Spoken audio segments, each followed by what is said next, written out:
Hi, welcome back to Naksha YouTube channel. ನಾನಿವತ್ತು ಬೆಣ್ಣೆಯಿಂದ ತುಪ್ಪ ಮಾಡೋದು ಹೇಗೆ ಅಂತ ಹೇಳ್ತೀನಿ ನೋಡಿ. ನಾನಿಲ್ಲಿ 2 ಸೇರು ಬೆಣ್ಣೆ ತೊಗೊಂಡಿದ್ದೀನಿ. ಬೆಣ್ಣೆ ನಮ್ಮೂರಲ್ಲೇ ಸಿಗುತ್ತೆ. ಎಮ್ಮೆ ಬೆಣ್ಣೆ ಇದು ಬಂದುಬಿಟ್ಟು ಸೇರು 150 ರೂಪಾಯಿ. ನಾನು 2 ಸೇರು ತೊಗೊಂಡಿದ್ದೀನಿ ನೋಡಿ. ಹಚ್ಚಿಟ್ಟಿದ್ದೀನಿ, ಬಿಸಿಗಿಟ್ಟಿದ್ದೀನಿ. ಬೆಣ್ಣೆ ಎಲ್ಲ ಕರಗಬೇಕು. ಅಷ್ಟರಲ್ಲಿ ಮಸಾಲೆ ರೆಡಿ ಮಾಡ್ಕೊತೀನಿ. ಏಲಕ್ಕಿ ತೊಗೊಂಡಿದ್ದೀನಿ, 2 ಏಲಕ್ಕಿ, 1-3 ಲವಂಗ, 10 ಕಾಳು ಮೆಣಸು, ಉಪ್ಪು, 1-2 ಚಿಟಿಕೆ ಅಷ್ಟು ಉಪ್ಪು, 1 ತುಂಡಷ್ಟು ಅರಿಶಿಣದ ಕೊಂಬು. ನಾನು ಮುಂಚೆನೇ ಹುರಿದಿಟ್ಕೊಂಡಿದ್ದೆ ಮೆಂತ್ಯ ಮತ್ತು ಜೀರಿಗೆ ಹಾಕ್ತಾಯಿದ್ದೀನಿ. ಈಗ ಕುಟ್ಟಿ ಪುಡಿ ಮಾಡ್ಕೊತೀನಿ ಇದನ್ನ ನೋಡಿ. ತುಪ್ಪಕ್ಕೆ ಹಾಕೋ ಅಂಥ ಮಸಾಲ ರೆಡಿಯಾಗಿದೆ ನೋಡಿ. ಬೆಣ್ಣೆ ಕಾಯಕ್ಕೆ ಇಟ್ಟಿದ್ನಲ್ಲ, ಇದೆಲ್ಲ ಕರಗಬೇಕು ಬೆಣ್ಣೆ ಎಲ್ಲ. ನಾನು ನೆನ್ನೆ ತಂದು ಫ್ರಿಜ್ಜಲ್ಲಿ ಇಟ್ಟಿದ್ದೆ. ಅದಕ್ಕೆ ಸ್ವಲ್ಪ ಗಟ್ಟಿ ಇದೆ, ಬೇಗ ಕರಗ್ಬಿಡುತ್ತೆ. ಅವಾಗಿನ ತೊಗೊಂಡು ಅವಾಗೆ ಕಾಯಿಸಿದ್ರೆ. ಇದೆಲ್ಲ ಕರಗಬೇಕು ನೋಡಿ. ಬೆಣ್ಣೆ ಕರಗ್ತಾ ಇದೆ.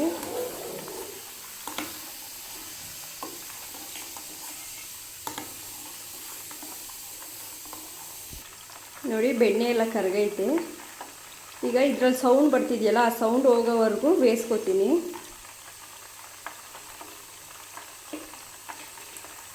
ಫ್ಲೇಮ್ ಕಮ್ಮಿ ಇಟ್ಟೇ ಬೇಯಿಸ್ಕೋಬೇಕು. ತುಪ್ಪನ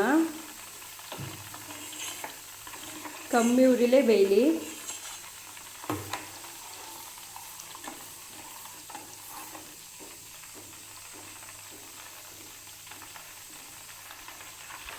ನೋಡಿ, ಬೆಣ್ಣೆ ಎಲ್ಲ ಚೆನ್ನಾಗಿ ಕಾಯಬೇಕು. ಆವಾಗೆ ಒಳ್ಳೆ ಸ್ಮೆಲ್ ಬರುತ್ತೆ, ಚೆನ್ನಾಗಿರುತ್ತೆ ತಿನ್ನೋದಕ್ಕೂ. ಚೆನ್ನಾಗಿ ಕಾಯಬೇಕು ನೋಡಿ. ಈ ಥರ ಬೆಳ್ಳಗಿರೋ ಗಲೀಜೆಲ್ಲ ಹೋಗಿ ಈ ಥರ ತುಪ್ಪದ ಥರ ಆಗಬೇಕು. ಅಲ್ಲಿವರೆಗೂ ಕಾಯಿಸಿದ್ರೆ. ಇನ್ನೂ ಸೌಂಡ್ ಬರ್ತಿದೆ, ಇನ್ನೂ ಆ ಸೌಂಡೆಲ್ಲ ಹೋಗ್ಬೇಕು. ಅಲ್ಲಿವರೆಗೂ ಕಾಯಲಿ ನೋಡಿ. ಸೌಂಡೆಲ್ಲ ಹೋಗ್ತಾ ಇದೆ.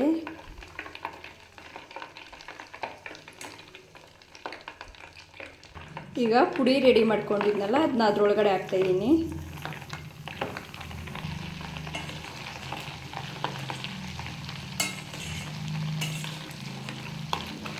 ಒಂದು 2 ಮಿನಿಟ್ಸ್ ಬೇಯಲಿ, ಆಮೇಲೆ ಆಫ್ ಮಾಡ್ತೀನಿ.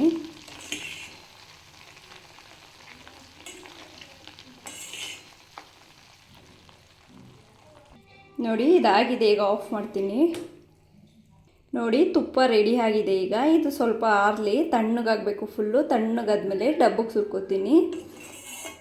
ಒಂದು ದಿವಸ ಇದರಲ್ಲೇ ಬಿಟ್ಟರೆ ಫುಲ್ ಎಲ್ಲ ಕಟ್ಕೊಳ್ಳುತ್ತೆ. ಆವಾಗ ಚೆನ್ನಾಗಿರುತ್ತೆ. ಮರಳಾದ ತುಪ್ಪ ರೆಡಿ ಆಗುತ್ತೆ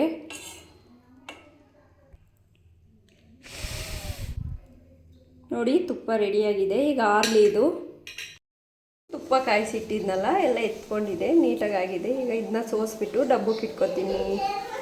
ನೋಡಿದ್ರಲ್ಲ ಎಷ್ಟು ಸಿಂಪಲ್ಲಾಗಿ ಬೆಣ್ಣೆಯಿಂದ ತುಪ್ಪ ಮಾಡೋದು ಅಂತ.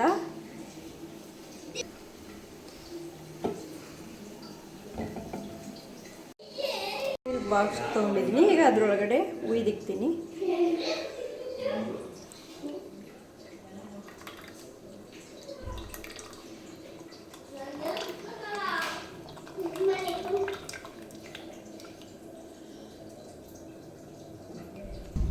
ನೋಡಿದ್ರಾ, ಮನೆ ತುಪ್ಪ ರೆಡಿಯಾಗಿದೆ